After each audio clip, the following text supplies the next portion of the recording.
Quando eu era mais jovem e quando eu era criança, eu era muito curioso.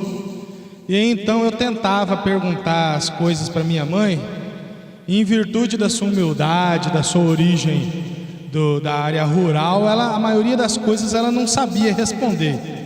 E também quando ela sabia, ela falava assim: sai de perto de mim, senão eu vou te bater. Então não dava muito certo eu tentar descobrir, aprender as coisas com ela. Mas eu sempre fui muito reflexivo e tentando entender as coisas. E quando veio a minha primeira filha, a Sara, eu pensei assim: eu vou ensinar a Sara sobre como a vida é dura, e vou ir mostrando para ela algumas coisas, e falando com ela e mostrando. E uma vez há 2 anos atrás, acho que foi o 2015, um ano atrás, no acampamento, eu peguei e comecei assim, no enjoque, né? Na minha casa, as coisas são muito suaves, estava aquele silêncio, né? Aí a Sara pegou e falou: não é não, né? Porque na verdade eu estava sendo irônico, né? Mas por quê? Por que eu agi? Eu peguei a Sara com 5 anos e falei assim: vamos ali na padaria. Chegando lá, fala com a mulher o que você quer. Eu peguei e falava, não dá para ouvir nada, né? Fala direito, fala alto. Ensinando ela a se expor, falar, né? Não ter medo das pessoas. Porque eu, quando era criança, eu tinha muito medo. Então acabou que eu não sabia, não tinha uma bola de cristal, que a Sara, por natureza, ela é meio durona, né? Se eu soubesse, eu tinha amaciado mais. Agora, um abraço, né? Vamos orar pelo cara que casar com ela, né? Vamos orar. Vamos então.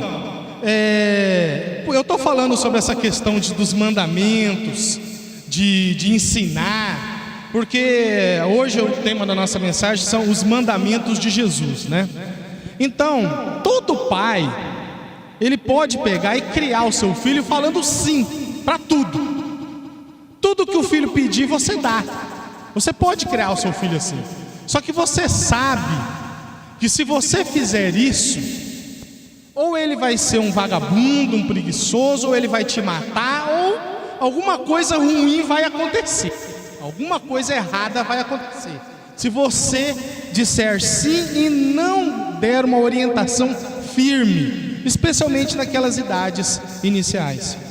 E nós observamos que a sociedade hoje, ela acredita que o nosso Deus, o nosso Pai, ele acaba sendo um Pai que diz sim para tudo e para todos. Nós percebemos que a sociedade hoje, ela apresenta, melhor dizendo, um Deus que te aceita sem que haja uma contrapartida, sem que você tenha que fazer nada. Não, Deus te ama do jeito que você está e não precisa fazer nada não. Do jeito que tá bom, e vai levando. Mas quando nós observamos as Sagradas Escrituras, a Palavra de Deus, em nenhum lugar das Escrituras nós encontraremos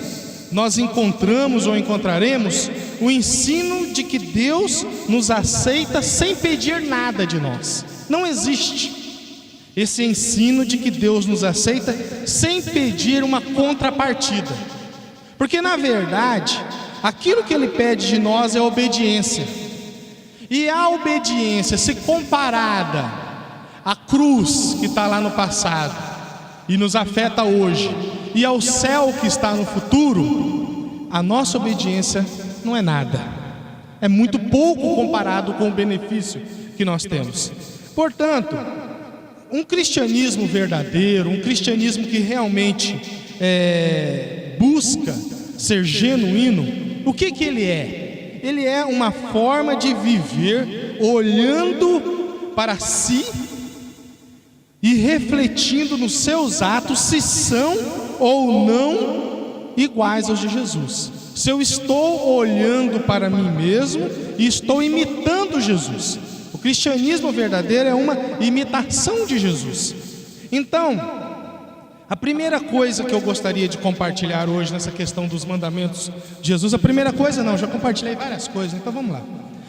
A primeira questão, já que o cristianismo, ele é uma série de observações olhando para Deus, olhando para a sua palavra, olhando para mim mesmo, procurando o que eu tenho que fazer para melhorar, eu gostaria então de começar aqui te dando uma pergunta, que eu não sei se você já fez para si, se você já se perguntou. Eu já me perguntei isso. Será que eu amo a Deus? Será que eu verdadeiramente amo a Deus? Será que eu amo Deus de verdade? Olha, eu quero te dizer para você não ir respondendo apressadamente essa pergunta. Não responde isso com muita pressa, não. Porque é o seguinte: para você saber se você realmente ama a Deus, você precisa dar essa resposta, se você ama a Deus de verdade ou não, uma resposta bem profunda, uma resposta bem fundamentada mesmo. Então não seja apressado em responder isso. A resposta para isso precisa vir, se originar de uma análise do seu coração com a Bíblia. Então, primeira passagem que nós estamos pensando aqui para responder essa pergunta é: será que eu amo a Deus mesmo de verdade? Está aqui em João capítulo 14, versículo 15. João 14, 15, que diz assim: se você me ama, o que você faz? Guardareis os meus mandamentos. Então não é pegar e guardar e esquecer a semana toda, não é guardar no bolso, na mochila, no fundo da prateleira escondido, não. É aqui, ó, é no coração, é no dia a dia, é na prática, é na lembrança, né? Quando você observa o versículo 21 de João 14 ainda, eu estou lá.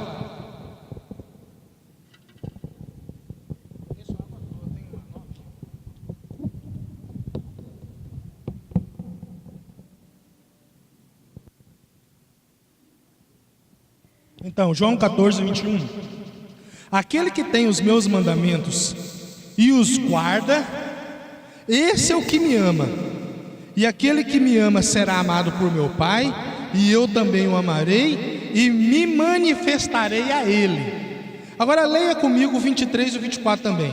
Respondeu Jesus: se alguém me ama, guardará a minha palavra, e meu Pai o amará, e viremos para ele e faremos nele morada. Quem não me ama, não guarda as minhas palavras, e a palavra que estáis ouvindo não é minha, mas do Pai que me enviou. Eu quero comentar primeiramente a questão do versículo 21, que diz aqui, ó, será amado por meu Pai, o finalzinho do 21, e eu também o amarei e me manifestarei a ele. Eu já contei aqui numa quarta-feira que eu tenho uma mente meio doida, assim, eu penso muitas coisas ao mesmo tempo e tal, e às vezes eu tenho dificuldade de concentrar.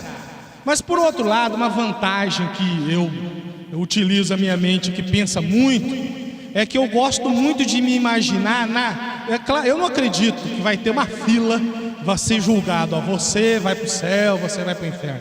Mas como não tem assim muito claro como é que vai ser, então eu imagino a fila, eu imagino isso, a fila e eu chegando lá, ó, parabéns, você foi aprovado, e eu sentindo aquele prazer enorme.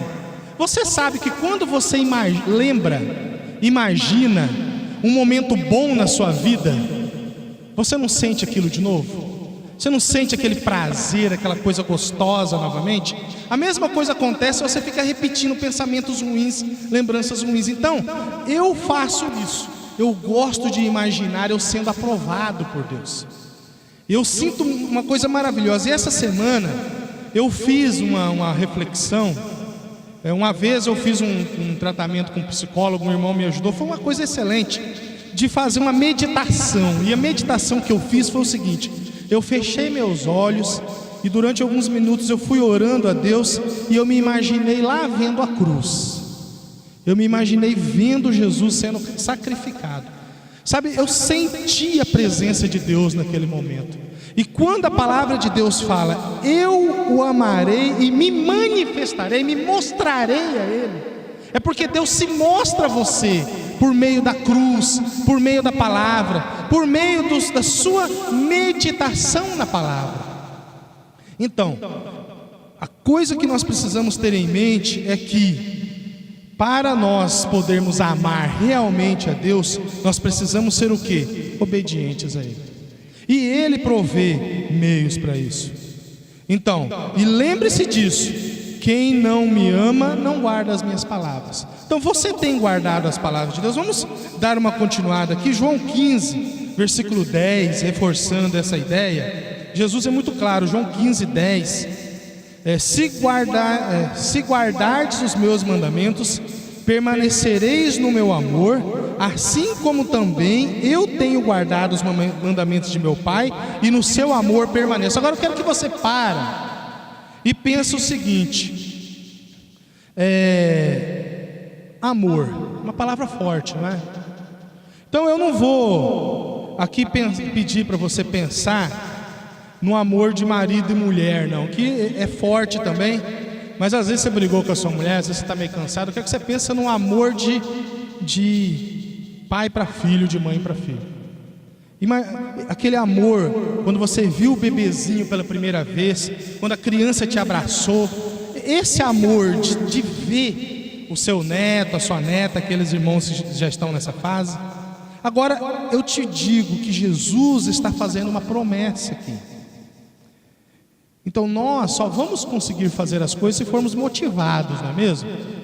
A minha mãe queria muito que eu estudasse, então eu tinha uma motivação, que era um pedaço de pau que ela ia me bater se eu não estudasse, né? Mas agora, Deus não está com um pedaço, uma vara para te bater. Ah, você não vai para a igreja?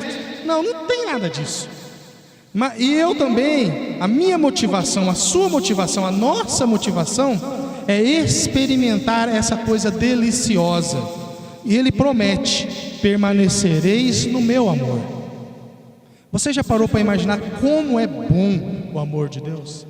Como é maravilhoso experimentar esse amor? Então, eu quero experimentar esse amor. A minha motivação para guardar essa palavra é experimentar esse amor. E o versículo 14: vós sois meus amigos se fazeis o que eu vos mando. Eu convido você a abrir agora. Então, está muito claro aqui na palavra que amar a Deus, esse é um mandamento. E que amar a Deus só é possível se você guardar a palavra dele e os mandamentos dele. Eu te convido agora a abrir na carta, na primeira carta de João, capítulo 5.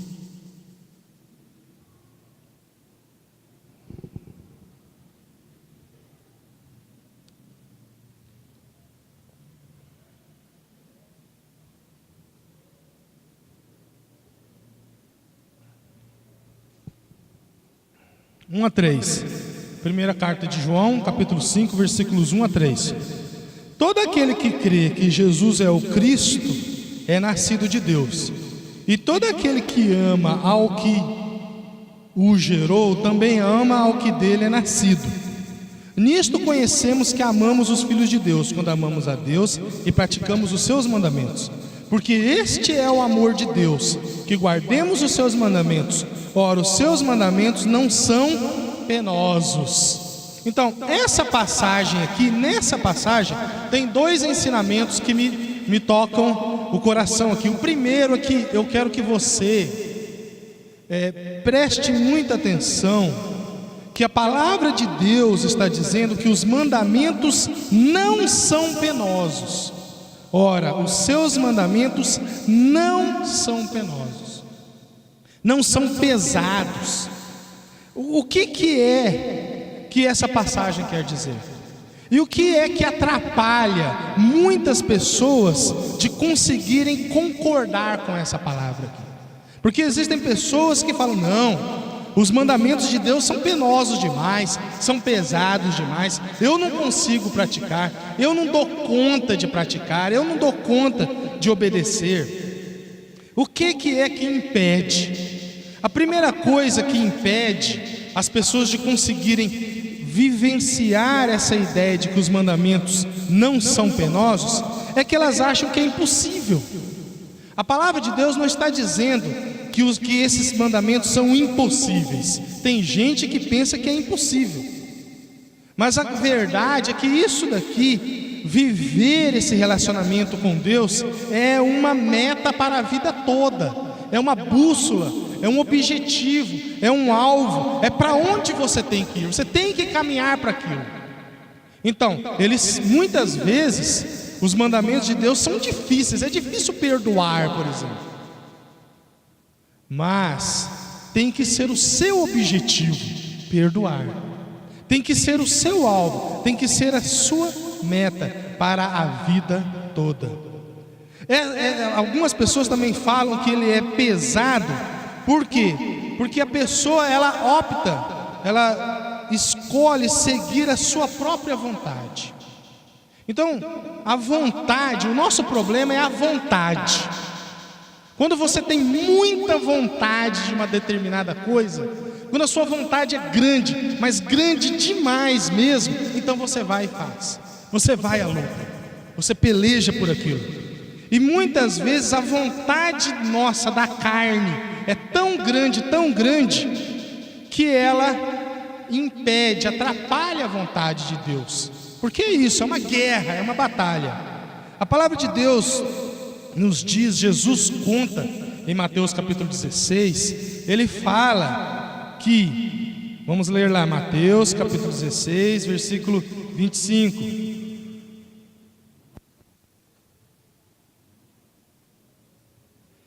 Quem quiser salvar a sua vida vai perdê-la, e quem perder a vida por minha causa achá-la. Então o problema é esse: o que você deseja? O que é que está bem no fundo do seu coração? Qual é a sua vontade? Quando a sua vontade, o seu desejo é intenso demais por aquilo que não é da vontade de Deus, então somente a graça de Deus para te ajudar. E você então precisa buscar forças na oração, nos irmãos, na comunhão com a igreja, no louvor, na meditação na palavra, para conseguir transformar o seu desejo, transformar o seu coração. Então, perder a vida, sacrifício, renegar a si mesmo. Não adianta ganhar o mundo inteiro. Alguém que ganha o mundo inteiro, ele está dando um exemplo de uma pessoa batalhadora, que lutou para conquistar uma determinada coisa. Muita vontade. Onde está a sua vontade? Onde está a minha vontade?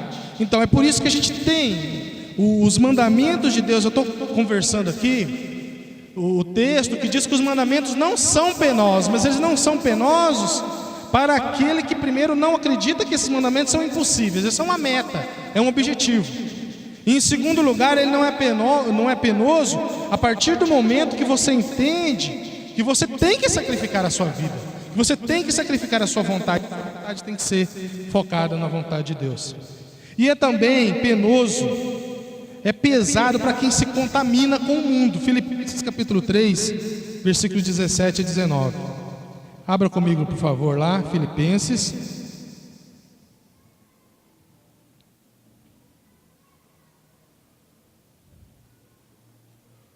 Filipenses 3, 17 e 19.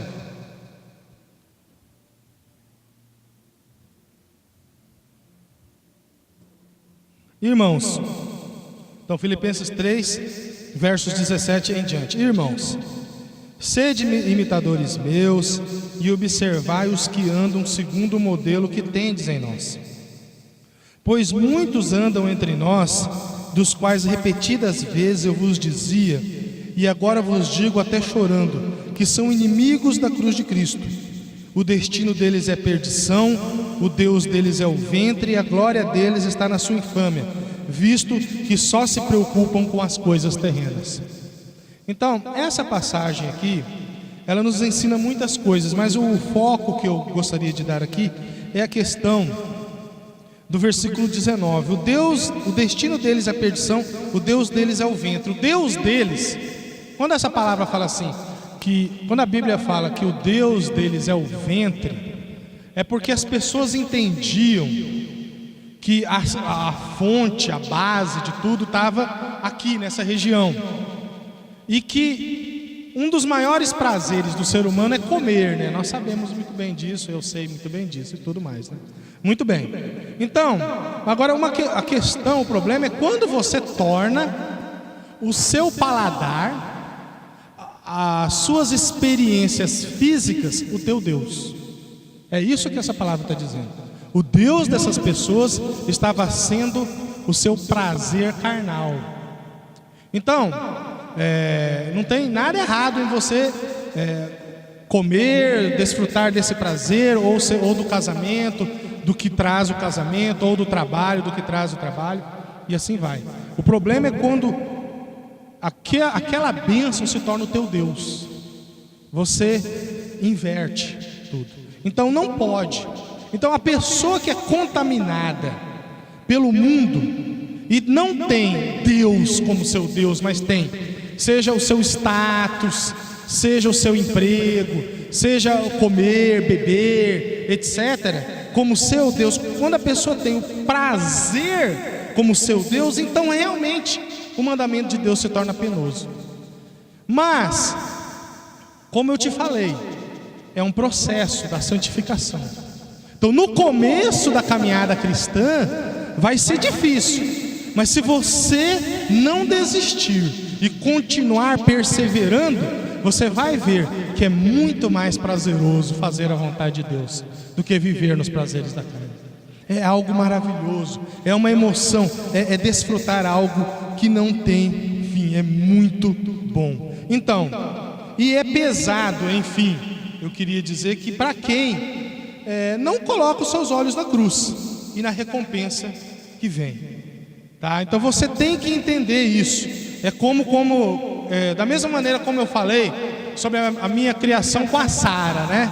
Então um pai de primeira viagem e tal, então muitas vezes você tem vontade de dar tudo que o filho quer e tal, né? Mas você sabe que não vai funcionar isso, que vai dar errado. Então você tem que se sacrificar a sua vontade, e às vezes você tem que disciplinar, né? Dar uns tapas. E a Sara, eu não sei nem como é que essa minha mão ainda está aqui, né? Já era para ter caído já, então deu trabalho. Mas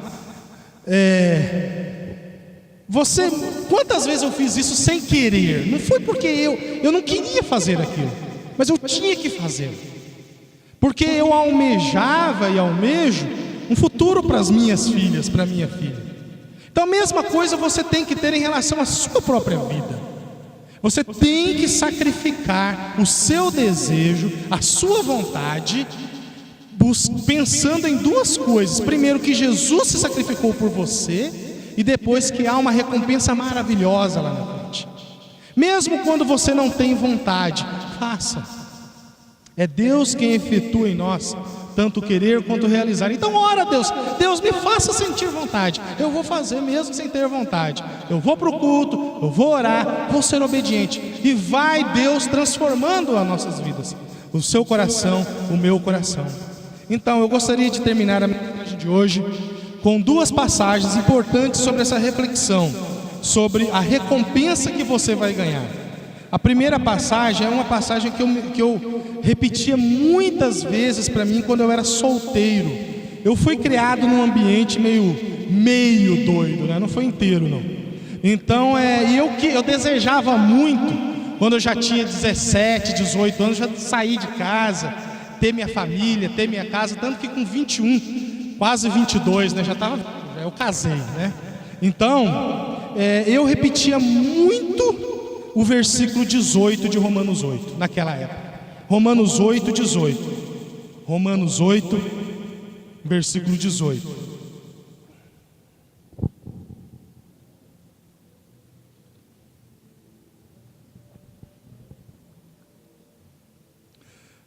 Porque para mim, Romanos 8, 18, tenho por certo que os sofrimentos do tempo presente não podem ser comparados com a glória a ser revelada em nós. O que você está sofrendo hoje é muito pequeno perto do que Deus planeja para você.